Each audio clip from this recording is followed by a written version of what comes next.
Hi, and welcome to another exciting edition of Scarlet Betch. I'm Jason. And I'm Anthony.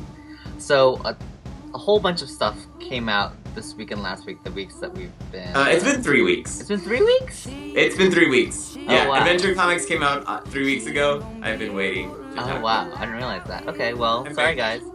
But so a lot came out, so we're gonna just really speed through them as quickly as possible. Should we go chronologically? We can start with Adventure Comics. Sure. I'm so excited because it really looks like Gravity Boy, the hottest boy in this academy, is totally gay. Oh, hey. Hey, look who came out of his room. Hot Power Boy, who's purple. That's subtle. Yeah, so I'm really hoping that that means what I think it means, because that would be awesome. And like my friend Nathan said, Gravity Boy, he's the one who does what he's told. That was a little dirty, sorry. So for those of us who don't know what Adventure Comics is, why don't you brief us? Because I actually don't know what Adventure Comics is. Adventure Comics is one of these, like, because there's Adventure Comics, Action Comics, Detective Comics. These are these titles that kind of have rotating casts. Like Detective Comics is usually someone associated with the Batman universe. Adventure and Action Comics are where Superman started, so they usually tell stories related to the Superman universe and family and stuff like that. And so Action Comics just finished doing Lex Luthor, and is going back to being stories about Superman. And Adventure Comics is doing the Legion Academy. So it's Legion of Superheroes, but the students. And so Gravity Kid is one of the students, and Power Boy is one of the graduates, and maybe one of the teachers? Gotcha. Okay, cool. Yeah. Well, moving right along. And that's the other thing. Sorry? Legion Academy, one of the teachers is Night Girl, the best Legionnaire ever / most campus, so... Nice.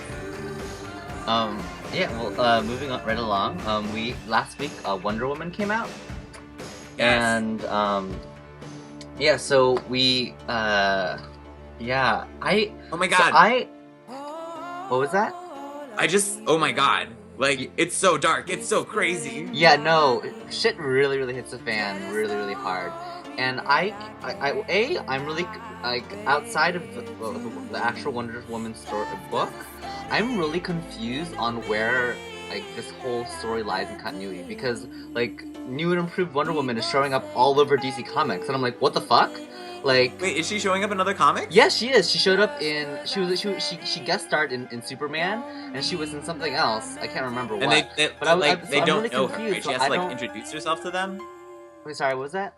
Do they not know her? Like, she has to introduce herself to them? Yeah, she does. But what doesn't make sense to me is that, like, Wonder Woman, like, associates, like Wonder Girl, like Cassie is still in the Teen Titans, and Donna Troy is still doing her shit, and actually I'm really happy, but what's his face?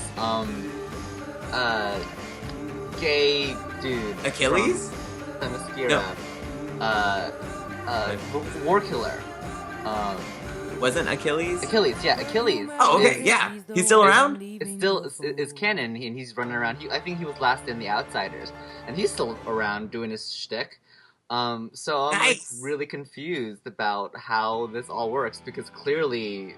Well, I mean, clearly it's a spell, and that's the other thing, like, in this... That only affects in Wonder the new Woman? Wonder Woman, like, old Wonder Woman is a character. Or not a character, I mean, she's a presence. And so I think we're gonna get, you know, the fact that her reality has been rewritten, and that I'm sure it doesn't affect all the other characters, because convenient! Well, it's confusing to me. It's confusing as balls. Yeah. And so... Yes, but, like, but it's very good. Good story. What? Good story. Yeah, it is a really good story. But shit hits the fan hardcore. I actually, I mean, I know that part of the good storytelling is really raising the stakes, but these poor Amazons, like, they're dropping like flies. Like, Right? I'm like, okay, I'm happy that it was, like, just one safe house, because I was kind of under the impression that, like, all the Amazons lived in that one apartment, but, right? So thankfully it's not, but yeah, oh my god.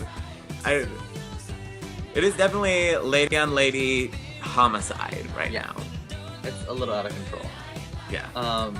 Yeah, but I was actually felt really bad when the Minotaur kind of is Hung himself? reveals his humanity and offs himself. It's really heartbreaking. I was surprised by that. No, that was good. I think that was, yeah. I mean, good storytelling. Again, like, I mean, you know, you can shove women in a refrigerator, but you can also shove minotaurs. Exactly. But yeah, so moving right along. Wolverine and Jubilee, I think, also came out last week. So in this issue, we come right back after Jubilee has been framed for murder of a whole bunch of people in a shipping container.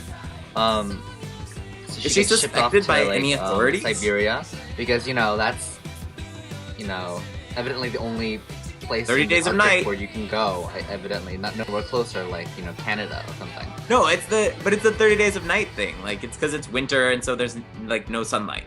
Okay. So she can live a normal life. Yeah. Well, there's that. Yeah. So I'm actually beginning to like Vampire Jubilee, as I really didn't like it at first. But I think it's really adding some interesting flavors to her character. Because before she was just kind of sad and kind of bemoaning the fact that she was like past her prime, even though she's only like 22. And now she's has a whole new reason to be impetuous and annoying. So. Exactly. Well, because that's the thing. Because when she was created, she was this like street rat kid who was like trying to fit in, right? And then they had her like, and that continued into like Gen X when she was like still kind of not really accepted by the team. And then she lost the only thing that kept her with those people, her power. And they tried to like re-empower her like twice. They tried to like make her this like political activist in Decimation, and then they tried to like give her that Wondrous suit in that other really frequently revived series. What's it called? New Warriors? It's like what'd you say? New Warriors? Yeah, yes. Yeah, and that failed horribly. So I think making her even more emo is exactly the way. Yep. And giving her powers again, like. Yeah, but so this is fun. And she's wearing her new outfit, which is great. So yay for that. Moving right along. This week a whole bunch of X-Men shit came out. So much X-Men at the same time. It's a little right to Marvel and be like, guys, I can't buy this many X-Men comics on one day. On Please one day, space them out. it's out of control. 4 weeks in a month. But also what was out of control was so we got the conclusion to the Anoli and Santos storyline, Yes. which was a lot of fun. There was total bromance going on. Yes. Not romance. Well, okay, kind of bromance in that, like, I love that, like, one of them is actually gay, because I feel like it takes all the slashiness out of it, because it's, like, just straight up being real. And it's, because, like, Hawaii Five-0, like, that's half of the fun is going and reading the slash fiction online. But it's, like, not acknowledged at all. Whereas, like, here they're just two awesome people coexisting and, uniting over commonness that is not based on, like, sexuality. Yeah, exactly. And so, I thought it was really adorable that Santos planned this whole thing just so that, he would get Anoli to admit that, he loves him as BFFs. BFFs, exactly. And I love that it ends with them being BFFs, that they're like canon BFFs now, because I really don't think they should ever be a part in any storyline ever. Exactly. And as for the rest of the stories in the book, I would skip the Gambit and Hellcat story, because that's really random, even though Catherine Immerman wrote it, I think. See, that's the thing. Coming out of it, I was like, oh, Hellcat is an interesting character. I think I like her. But I mean, other than that, it was just it was a it wasn't. I didn't think it was particularly good. I was a little really confused. But the Dazzler story at the end was like high camp in its greatest form. It was super fun. A little over the top, but that's kind of what Dazzler is. So. Yeah, definitely. I think that's what Dazzler is when she's done well. And I love the line, "I'm the best. Heck no, I'm the best there is at what I do, and what I do is roller skate." Yes, that needs to be her new catchphrase. And also I just wanted to point out there's a very last story between Hercules and Psylocke. Evidently, it's a flashback about how I know, right? how they borked. I just want to point out, I think that Hercules has done everyone in the Marvel Universe. He's a whore. Everyone. He's gonna get throat cancer. Including Namor. I know, that one's pretty nice. But also, he's a whore. I mean, I guess I should, respect. Kind of coming back to our last book, Age of X. So we're only going to be talking about Age of X Chapter 1, partially because I haven't read Chapter 2 yet, but also partially because, it doesn't make sense to put out 2 chapters of your series on the same week. Yeah. Something was messed up here. Yeah, clearly. Why can't you just wait a week, guys? Yeah. So that was really bizarre. Yeah. But the positives is that I'm pretty sure that every man in this comic book is shirtless. Nobody wears clothing in the apocalypse, evidently. No, ladies do. Ladies do. Well, not a whole lot. Storm's naked and Oh, that's true. Yeah. Amara has some nice view windows. I mean, even Dust has a revealing burqa. Yeah, it's bizarre. But the story seems really, really strong. I was a little afraid about Age of X when I heard about it, but it's really, really good. It's all by Mike Carey, so it's none of this we're gonna cash in on making an alternate reality stuff, because that always sells so well. It's Mike Carey, why don't you get to write whatever you want? Exactly. And I'm all for that all the time. Mm-hmm.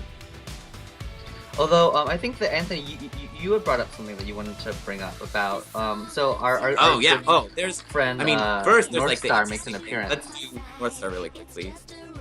What the heck is on his wrists? I don't know. Yeah, he has, so these, hopefully we get raver some things on his wrist. I'm not sure what they're supposed to be. I thought they when I first saw them, I thought they might be attached to Aurora, but then that's not the case because she's dead. Well, I mean, maybe they're mystical ropes tying their... That's the thing, tell us what they are. Yeah, exactly.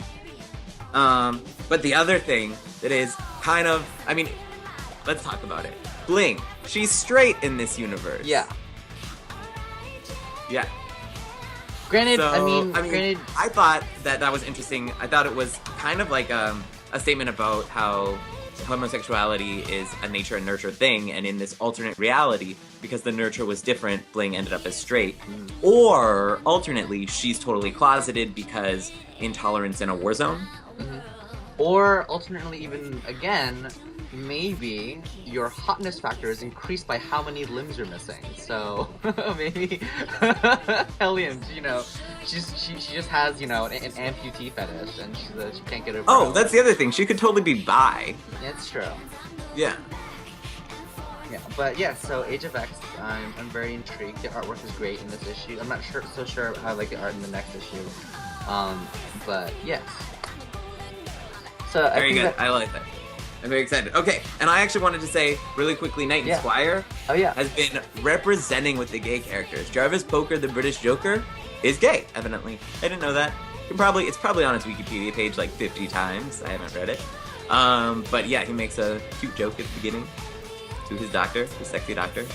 Yeah, and so he's a homo. And he's going to be in the next issue as well, so you can pick that up. And yeah, and in the first issue of this series, they had another gay supervillain. So they've been having because the supervillains, the gay supervillains are half good. It's as if, because Wolverine is such a badass, he was a supervillain. And also gay. Yeah. So I don't know, it's been a really good representation. Yeah, I like it. Good job, Knight and Squire. Hooray! Good job, Ray. Okay, well, it looks like that's all we have for this week. And make sure you tune in next time for another great issue. Bye.